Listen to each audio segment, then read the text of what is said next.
Hi everyone, this is Aaron for Zollotech, and we're going to review the Galaxy Note 3. This is the Verizon version. It comes in at $299 with a 2-year contract, and as you can see, it's quite a large device.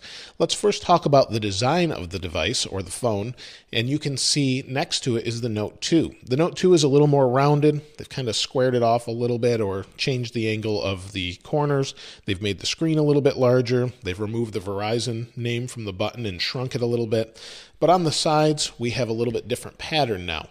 So we have this kind of lined pattern, old metal, kind of fake metal look, volume up and down.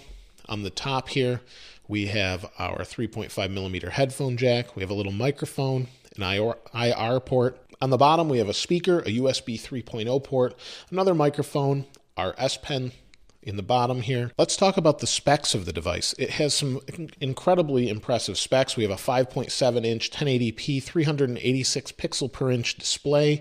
We have a huge battery in the back. It's a 3200 milliamp hour battery. It gives 25 hours talk time and 17 and a half days of standby. It also has a very fast processor. It's a quad-core 2.3 gigahertz Snapdragon 800. It has 3 gigabytes of RAM. It also has an Adreno 330 GPU, 32 gigabytes of internal storage. And you also can expand that right here with a micro SD card up to 64 additional gigabytes of storage.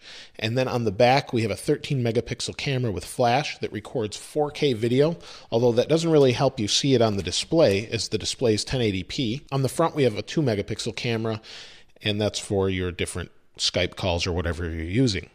Let's first talk about what's bad about the Note 3. The Note 3 is a huge phone, and that may or may not be a bad thing for you. For me, it's not bad because it looks kind of normal in my hands. I have pretty large hands, but next to an iPhone 5S, you can see it's quite a huge device. Now, the phone itself is pretty nice to use, but the bad thing is it has a pretty poor speaker. The speaker on the bottom really doesn't help when listening to music or actually listening to phone calls. It makes it really difficult to hear, and people couldn't hear me well either when I was using the phone itself. Now, I do have a good signal. I have 3 bars to full bars when I'm using it, and I still just didn't have the best experience with the phone part. That being said, there is a lot of good that outweighs the bad with this phone. One of the things is it has a great camera. The camera is a 13 megapixel camera. It takes great photos and it takes 4K video. Although, like I said before, you won't really be able to see that because this is a 1080p display. You'll need something that's a little bit better than that. The quad-core processor makes things extremely fast. The phone doesn't ever really lag.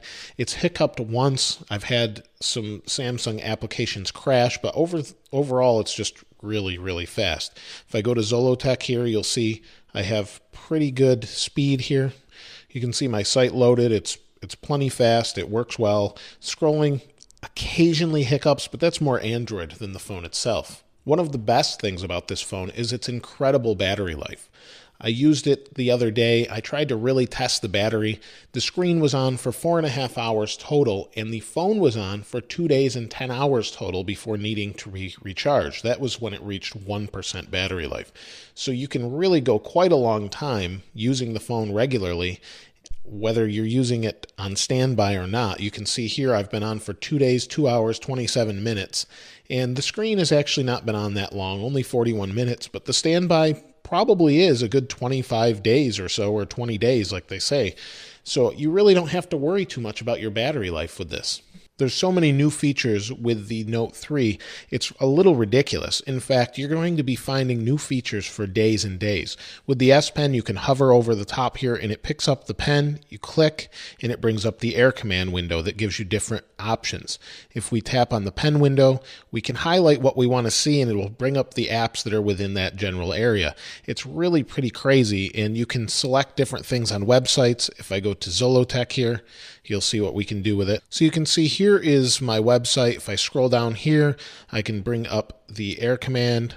We can bring up the pen window, and then I'll circle this event, and it will pull it out here, and we'll select it in Internet, and it will pull it out into a separate window. There's just so many features you can use the pen with or without, and you have incredible amounts of flexibility.